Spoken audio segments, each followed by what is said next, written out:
I met Sue Coe in an art gallery on 57th Street in Manhattan 30 years ago. And she has been a comrade ever since. And she's a wonderful person. If you saw her presentation yesterday, you'll never forget it. Sue, do you want to come up and say something? Sue Coe is the foremost political artist of our generation. She does, she does tons of animal stuff, but she also does stuff on AIDS. She did stuff on South Africa. There's not a social justice issue that has come up in my generation that she hasn't done, and war, we have a lot of that, and that she hasn't done something about. You want to say something, Sue? Come on up. Come on up and say something.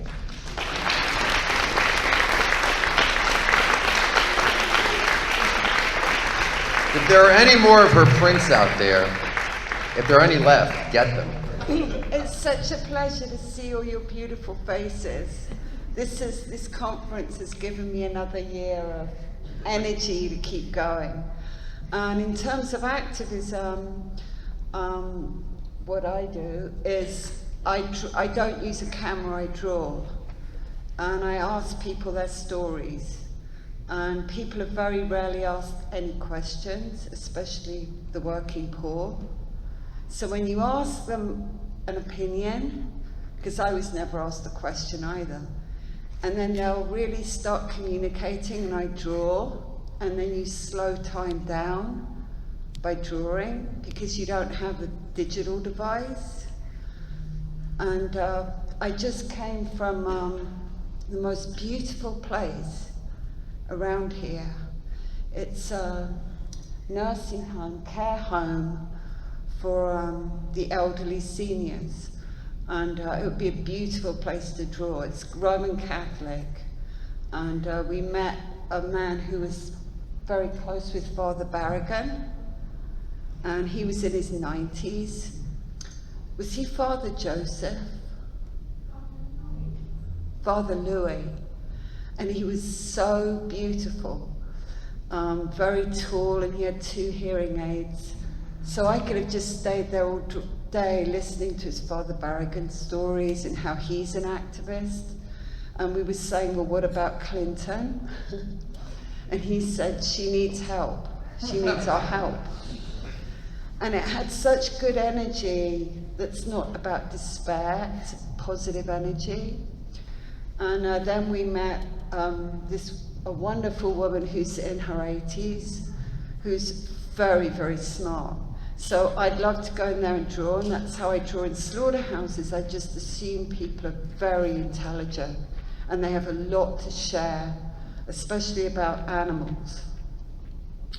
And that's where I've really learned from slaughterhouse workers. In Sharia law countries, it's the Dalit tribe that handle animals, that slaughter animals. And I know it sounds odd to you, but they have great compassion. They see themselves as abused in the same way the animals are, and they have many, many injuries. So it's really telling people's stories and asking them questions and drawing, or you could write a poem or make a song. It's about slowing down the time and giving people the time to give you. Every one of us has the answers.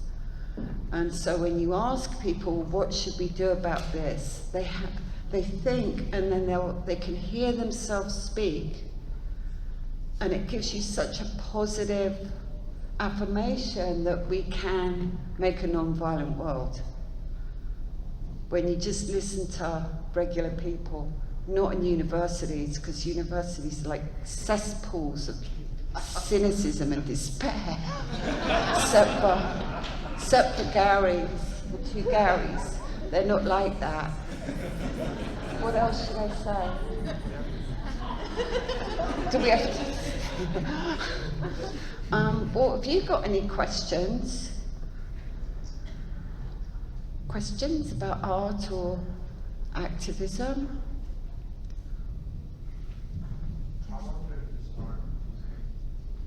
I started when I was about 10. And the first activism I did was about cruise missile silos being built on common land in England. And it was women that occupied the missile silos. And one day we did get into a silo, and we found actually a crucifix was taped to the missile. And so someone had got there before us, and they used to move the missiles around at night so they could never be targeted. And so really understanding that they placed the missiles on power sources, ancient power places. And then there were thousands of people would come to stop the missiles. So our whole lives have been one of struggle. Our whole lives have been one of resistance.